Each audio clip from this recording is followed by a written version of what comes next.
But I have to move this. I got the number here. So is that, you're all good then? Okay. Thanks for coming. We appreciate everybody coming so that we can speak about this case and keep it hopefully in the forefront of everybody's mind.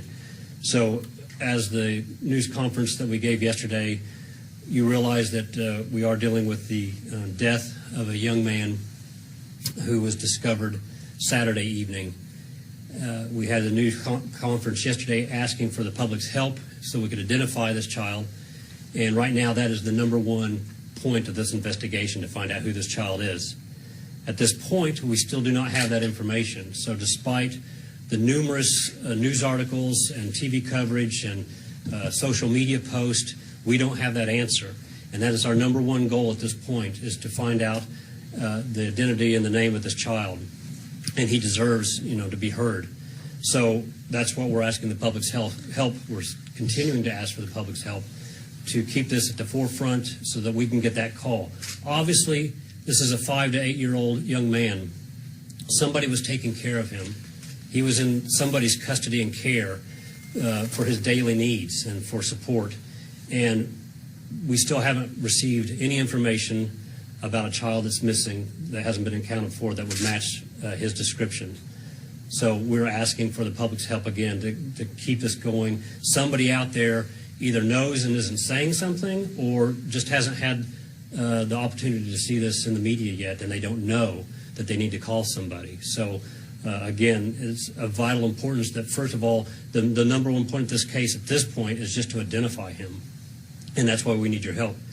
To help with that, we have received numerous tips and calls, social media contacts, things like that in the past 24 hours.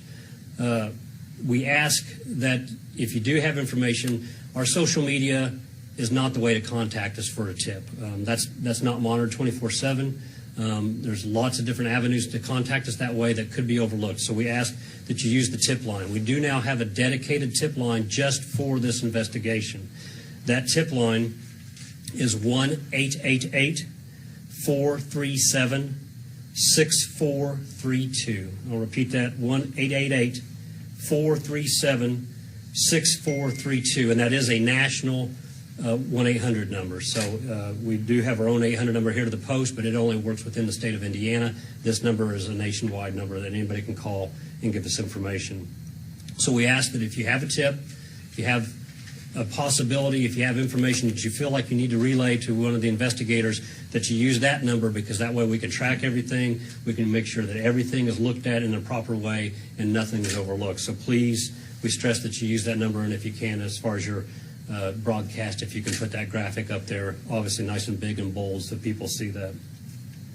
Also, we've received numerous calls and contacts reference a young man by the name of Cody Bigsby, who's missing from the Hampton, Virginia area.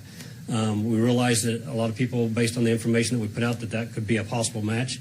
It could be a possible match, but we have been in contact with the Hampton Police Department that's working that investigation. To this point, we don't believe that's going to be a match, but that is still being looked into. So again, we're crossing every T and dotting every I.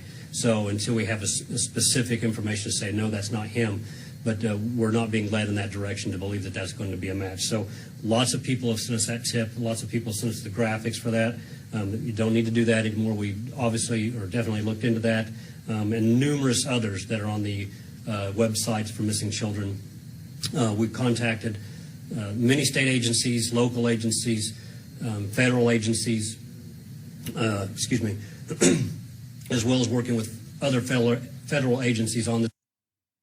I just want to say that, as I'm listening to this, the first thing that comes to mind, and it's sad to say, is Michael Monkey Vaughn.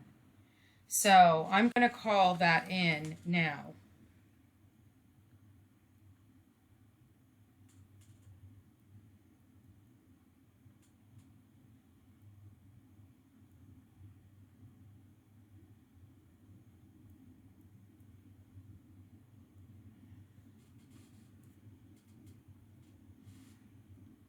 It's calling.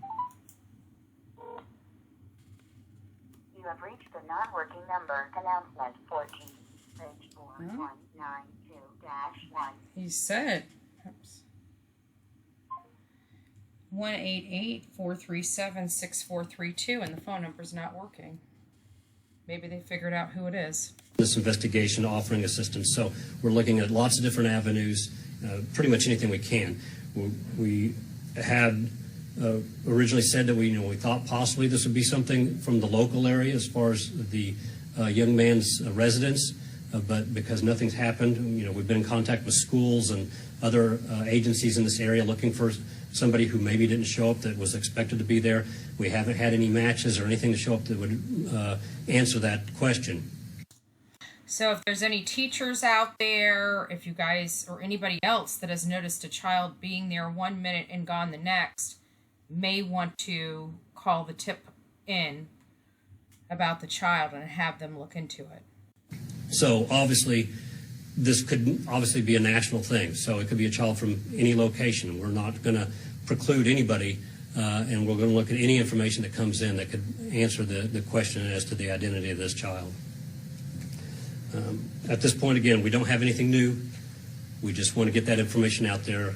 People to please use that 1-800 number, and just know that we're not going to stop looking until we find these answers. Somebody, again, was taking care of this little boy. I'm going to see if it was 1-800 versus 1888.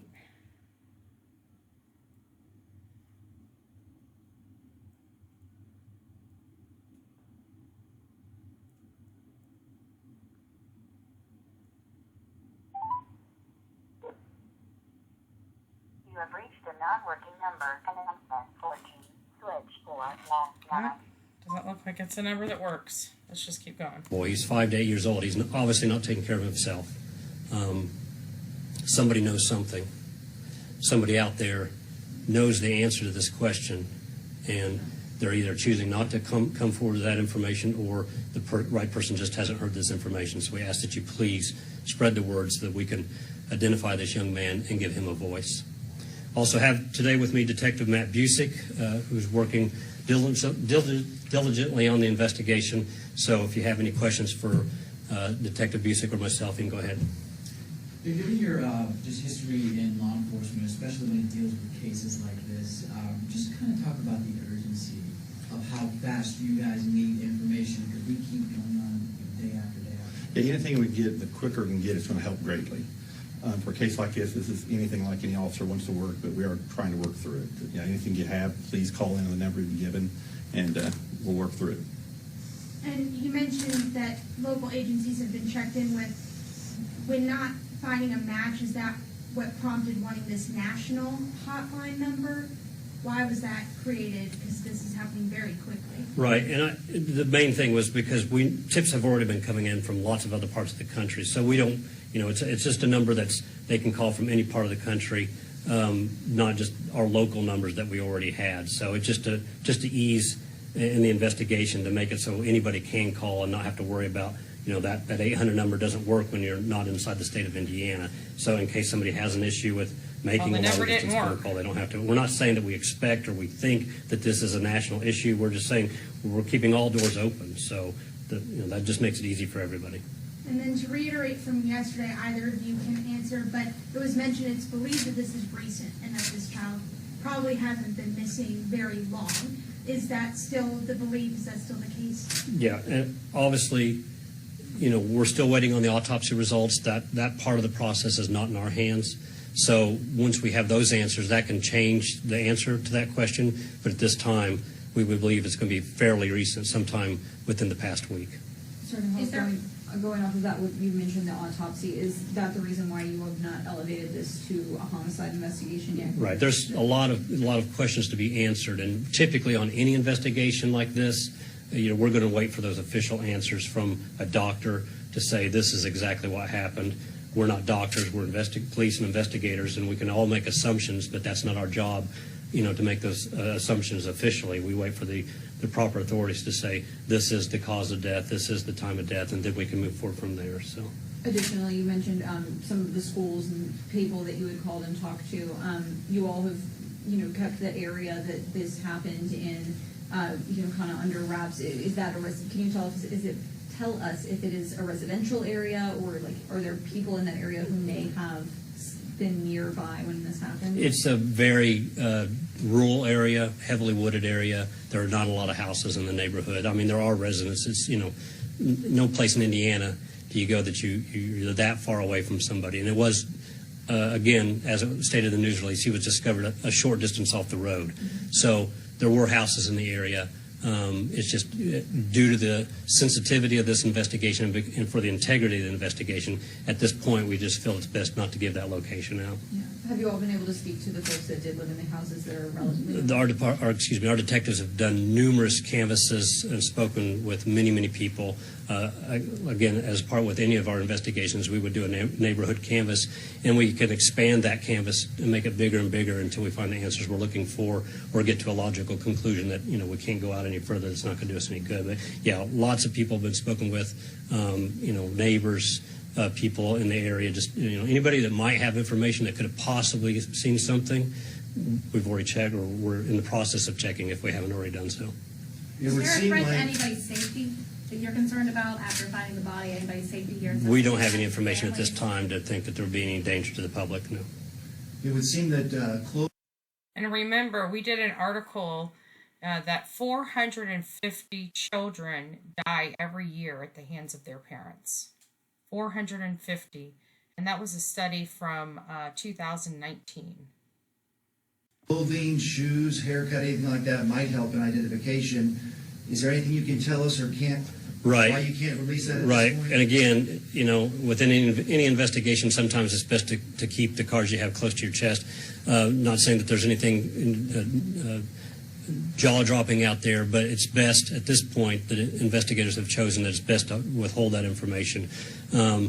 We have said that the general physical description, including he does have a short haircut, slim build, approximately 4 feet tall, and somewhere between 5 and 8 years old. That is just sad. It's sick. In a suitcase. Just sick.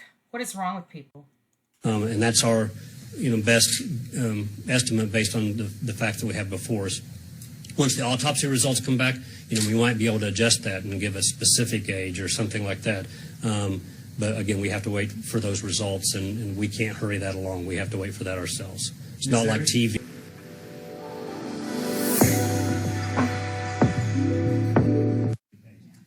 Probably won't be any reason that we can't, but until we get that and they discuss it, there's a whole team working until, so as long as they're comfortable with it, by all means.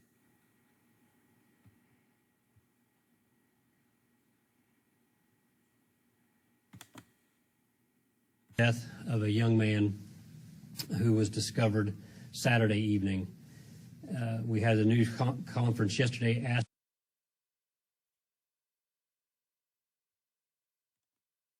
Shocking story that's been developing since the weekend.